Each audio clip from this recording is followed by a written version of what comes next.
long ago. Seems like yesterday. Saw you standing in the rain. Then I heard you say, I need your love, but it comes out wrong. I tried to live, but I don't belong. I close my eyes and I see blood and roses. Blood and roses. That much more important to us because we need all your readers to feel good about what you see in the magazine. So we're always open to suggestions how we can make it better, but we raise the bar of that magazine every month, it seems like. I gotta take my hat off to Dan and Shannon and all my wife and Tori and Greg. These people really kind of like are the core, but it's everybody kind of like are on the outside of our fingertips that kind of like we touch every day. We see it once in a while, we feel you every day when you read that magazine and use it. But there's no better magazine, I don't think, than 10-4 magazine out there. Do you agree? Yeah.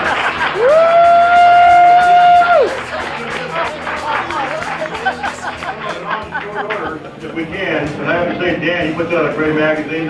Everything as far as the stories, the content, the asking the law, the insurance report, the high performance article from Bruce. Oh man, if you can't find anything in the magazine at 10-4, I gotta wonder why. Just finding the magazine is a problem. They're hard to find. Reacts go down real fast. You gotta be giant at the spot. First 10 days, you might get a copy.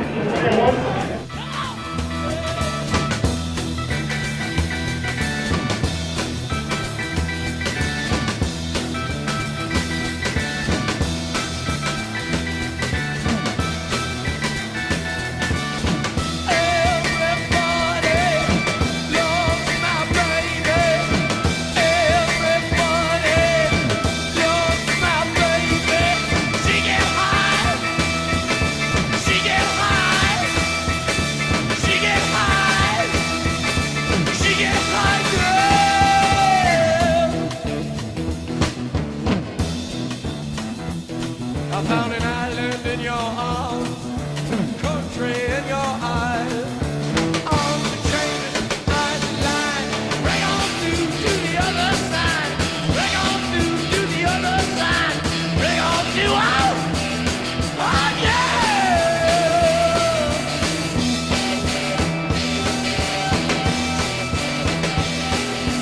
Rain to sea, week to week, day to day, hour to hour.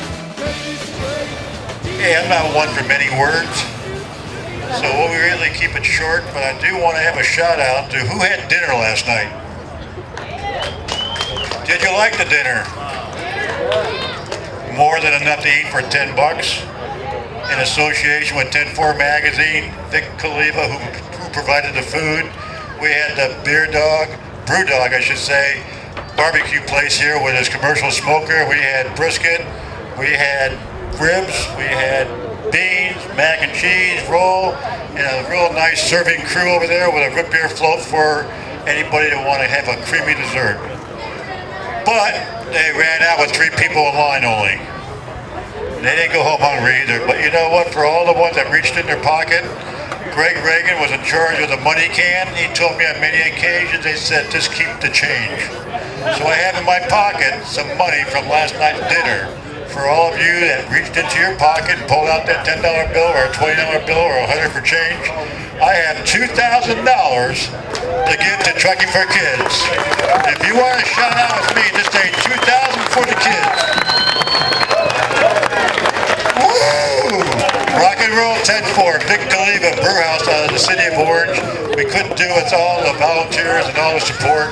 It's a time preparation, put on all that food. We had a trucking mess hall over here, and it came out perfect. Even I enjoyed the meal. Thank you very much from 10-4. There's $2,000, Frank. It's always a hit with Erik, and especially it's their 25th anniversary, and we're just proud to have those as sponsor. And look at this. You know what we're going to do with this money? We're going to take this money and give it to one of the teachers in San Bernardino school system that's broke, and we're going to let them buy some computers so these children can learn. So I'll tell you what, give a big hand for that. And thank you, Vic Khalifa, for a magnificent daughter and a teacher and a mentor. I've got that old traveling bone. But if you won't leave me alone, but I won't lose my way, no, no. Long as I see the light. For those who don't know who I am, I'm Stephanie Haas of these Atlantic Photos, and I'm monthly contributor to 10-4 magazine. As you may or may not know, Erik Sieben, co-founder of 10-4 magazine, was a regular attendee to the show. But due to his failing health, I was asked to fill in last year and this year to write a show report. About 2 weeks ago, Erik received his scan results and was given 4 to 6 weeks to live. Yesterday morning at 6:20 a.m. he passed away. But I do want to say he thinks about Erik. And he contributed thousands and thousands of dollars worth of product that was donated. So just thank you, Erik. Rest in peace.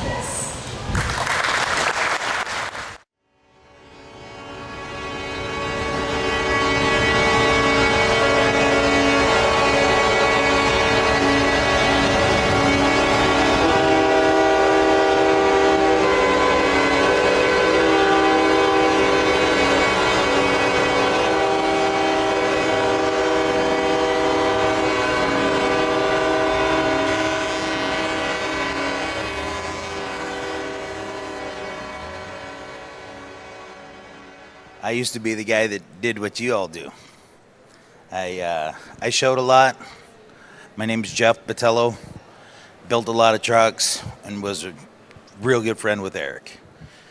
When I started building, I was kind of the kid that, you could take my stuff or leave it. And Erik and I got to be really good friends, and he started paying attention to what I was building, and I started paying attention a little more to what I was building. Erik was the guy that believed in all of us. Erik believed in us as the independent guys. You know, something that we love. Erik never had a truck, but he believed in all of us. He helped put a pride back in an industry that, as I grew up, I've watched it lose a lot of pride. Dan sits down there and doesn't look at me because he knows I'm going to talk about him, and he always played the behind the scene thing. And you know, Erik and Dan were a team. As Erik started to get sicker and sicker, Dan's role became bigger and bigger. 10-4 is still here. Erik is still with us in our minds and our hearts. Dan's still here making it all happen. And I don't know how we can thank a man enough, or if we ever thank the man enough for what he's done for us.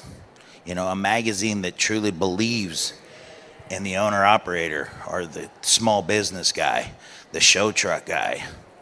You know, Erik was a great friend to me. He was one of those guys you could call him BS with, and depending on how the last conversation went, you weren't sure if you wanted to hug him or punch him the next time you saw him. But you know, that's how real friends are. You gotta love a guy like that. And to see everything he did and all the shows you guys did, and 12 months a year you guys had something really cool on the cover. Pretty much anybody's heart that he touched or hand he touched, Erik's always left a lasting impression.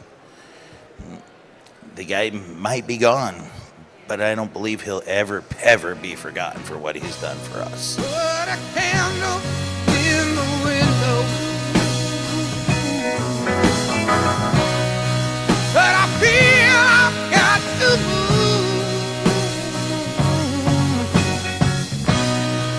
Oh, I'm gone, I'll be coming home soon. Long as I can see the light. Long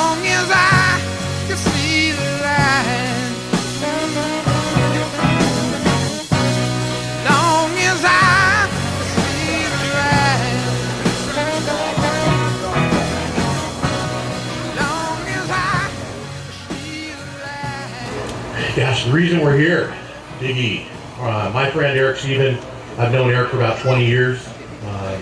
Had a relationship with 10-4 magazine for about 18. And as of late, more of a business and even more of a friend building relationship.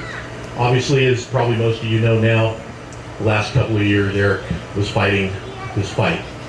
And of course, it won. It took him away from us, but his vision, his dream, his persona is still here, and it lives on in the magazine and in all of you. GBATs, we've had 10 of them. You know, 2018 was the 10th annual GBATs. Erik only missed one. And he was here in spirit, but he made 9 of 10 GBATs, and it was always great to see him here. One funny story is, it was probably maybe the 4th or 5th GBATs. We started selling these golf cart sponsorships. So we would go to a vendor like 10-4, Lincoln Chrome, you fill in the blank, and we'd say, hey, for $300, we'll wrap a golf cart with all your logos, and we're going to use it all that weekend at the truck show. You're going to, you're going to see your brand everywhere you go.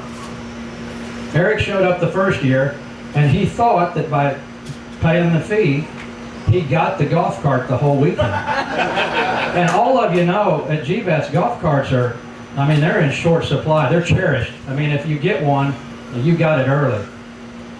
Well, I told him, no, that ain't the way it works. You know, you're paying for us to use this everywhere. And he's like, I mean, are you serious? And I mean, he got the fat lip. And, I mean, he walked off. And okay, you can use it. So we let him use it. I'll be darned if the next 2 years he didn't have the same misunderstanding and threw a bigger fit every year. To the point I quit selling it to him. I just said, no, that's our cart. I'm sure that I'm not the only one at this 10th that got a call from Erik through those last days. And, you know, if I was diagnosed with a terminal illness, there's no telling what my attitude would be. I'd probably be slamming doors, kicking the cat, and mad at the world. And I was actually way out of town on business, and I got a text from Erik, which I never do. I don't know if he's ever texted me except that time. And he said, call me, it's an emergency. And I almost didn't do it, because I figured, well, he's got some ad space he wants to sell cheap. So I almost didn't do it, and something in me said, man, I'm going to break away from what I'm doing. I'm going to go over here in the corner and call him real quick. Because he put in there as emergency. He said, hey man, I don't know if you've heard all the stuff, but he said, I've got cancer, and I'm not going to beat it. He said, it's in my brain and my spine, and they said I got 2 weeks to live. I got hospice here, and I don't know how much longer I'm going to be around, but what's important to me, I'm calling about 10 or 15 of my friends, and I just want to tell you I love you, and I'm going to heaven. I found the Lord, and I'll see you when you get there. And that's a pretty big attitude, you know, to take your last days, and I don't know how many people he called. Like I said, I'm sure several of you got the same treatment, but that just took my breath away. I mean, what do you say? And then this next thing that happened still gives me goosebumps. He said, hey, he said, I got to ask you, what's your dad's middle initial? He didn't say middle name. He said, what's your dad's middle initial? And I said, well, it's H, Larry Homer. And he had always seen us give away this award at GBATs in the past. And he said, well, he said, I never got to meet him. He said, I'm sure looking forward to it. And he said, in heaven, he said, there's going to be a lot of Larry Martins. He said, I really need to know his middle initial so I can narrow him down. But I mean, is that not awesome? I mean, the thought process and the attitude, the perspective of a guy that had been given this kind of news from the doctors and whatnot is just an inspiration to me. I feel like I'm a better off person for knowing Erik. And again, you know, cheers to Erik. We love you, we miss you, and thank you for hanging out with us like you did. He understood what people needed and made it happen. If you're around Erik, he's made stuff happen.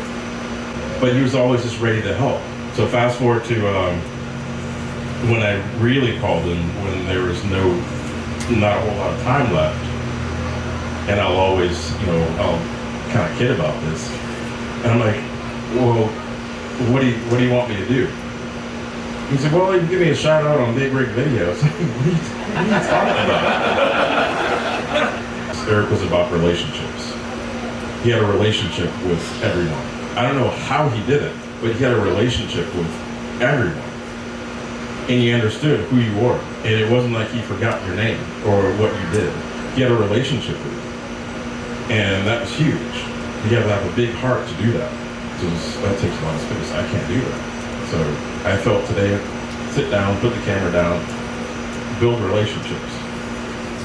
That's very true. I'm a man of short words. Big part of my life. He welcomed me always with open arms, my family. Just in March, we were out on spring break, Huntington Beach. Knew he was having cancer. Called him, gonna go see him. It's not about me. He goes, hey, Clippers are playing tonight. I got court row side seats. He goes, how many people you got? I said, well, it's just me and Crystal. He goes, come get the tickets. I'm like, Biggie, we're gonna come see you. He's like, no. He goes, the Clippers are playing tonight. Y'all need to be there. So he wouldn't even let us see him because he didn't want me to see him in the state he was in. So he dropped him off at a mutual friend's place, picked him up. Me and Crystal had the time of the night. Just like you said, Chris, what did he say? He said, give me a 10-4 shout out on TV. So we're there. You know, he never met a stranger. Anytime he would see you and anytime he met you, you were part of his family from that day forward. I don't know how many times we would be somewhere and he'd be texting, are you coming? You here? We're going to eat. It's a 10-4 family. Me and Randy got off a plane in Louisville one year. We were running late. He said, hey, we're going to Outback. We're like, all right. We get off the plane, there's 5 freaking Outbacks. We're across town, and he's like, where y'all at? We've been waiting 4 minutes for y'all. We're 30 minutes away, but hey, he waited on us and showed up. You know, he never would let you in, like you're saying.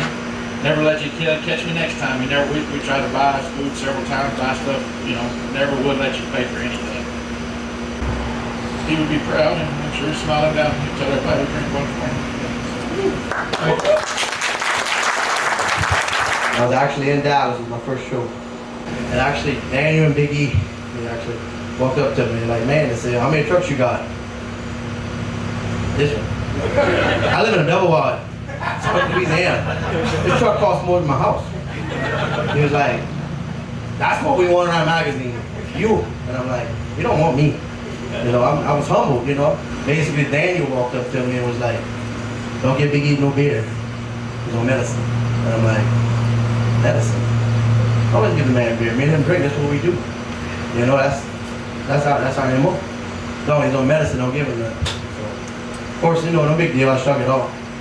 Riding by him and I passed by the booth up there in front of your shop, and he's like, I'm like, don't worry about Daniel, that ain't my daddy. You better give me that damn beer, boy. And I was like, you're like 6'7", and I'm like 4 foot tall, so here you go. And then, I mean, as soon as I drove away, Daniel was just looking at me from across the parking lot, and I'm like, God damn it, of course I ain't like my mom or something. I'm like, don't get me. And I was like, but that was him.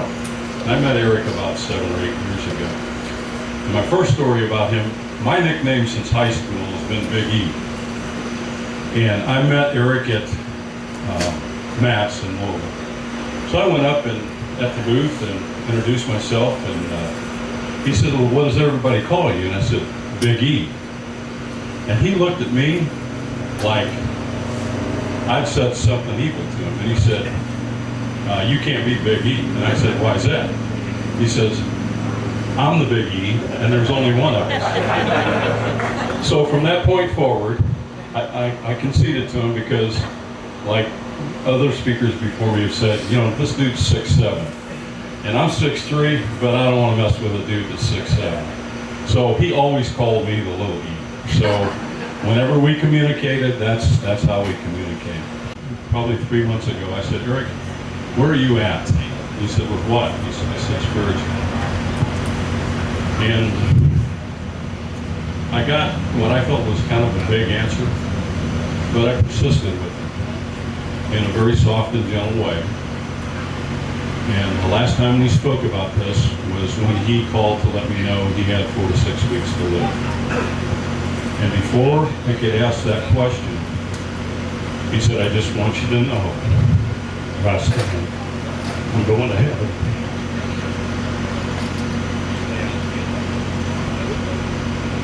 That made me feel that's what my relationship was about with Hank.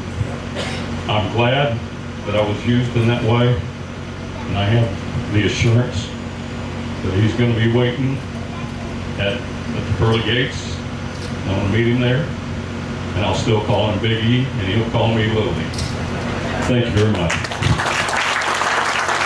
You kind of prompted my memory there on that time I called Erik after he texted me. During that conversation, he did have to work the sales pitch on me a little bit. He said, I know you're not having your show this year, but next year when you do, think you can give me a little shout out. Come to think of it, he didn't do that.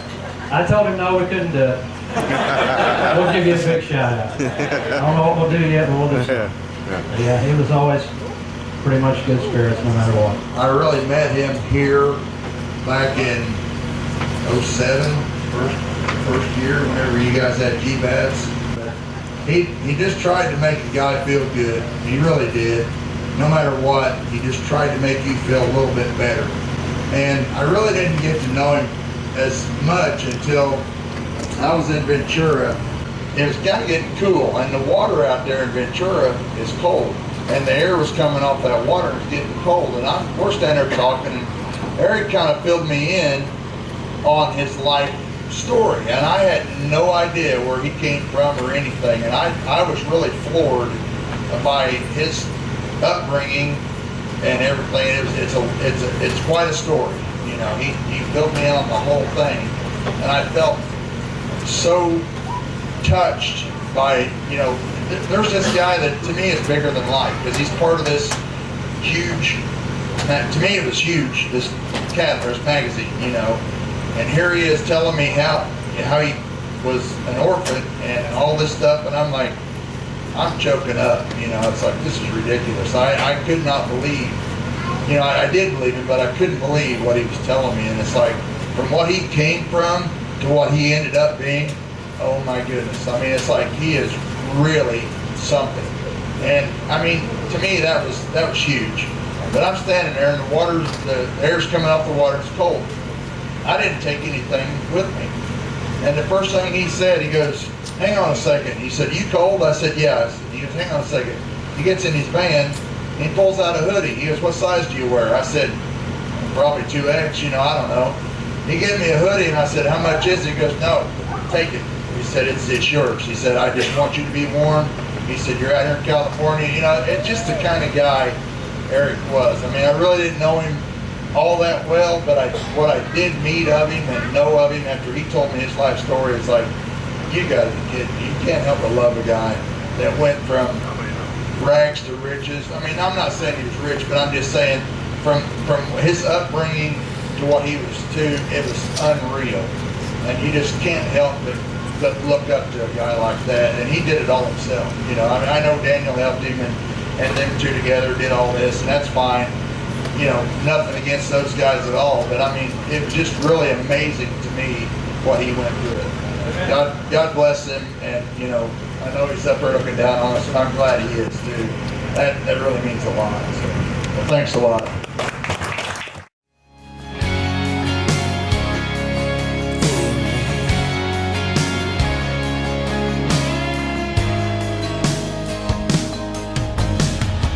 Doctor said he ain't got long. He just smiled and said, bring it on. Well, if you think I'm scared, you got me all wrong.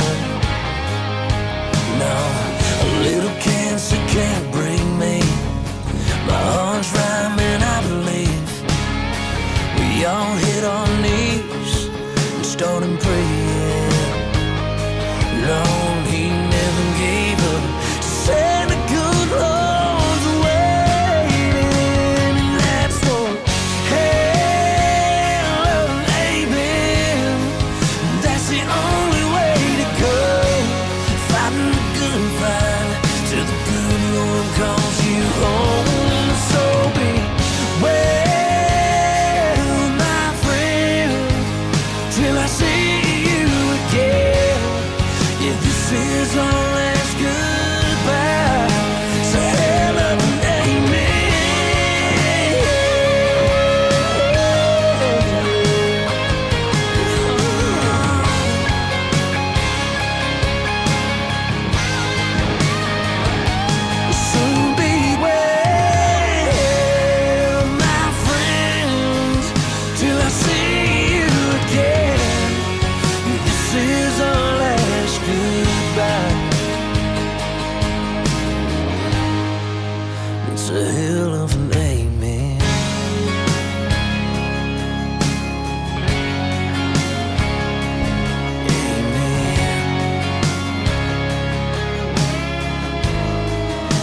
There's a hill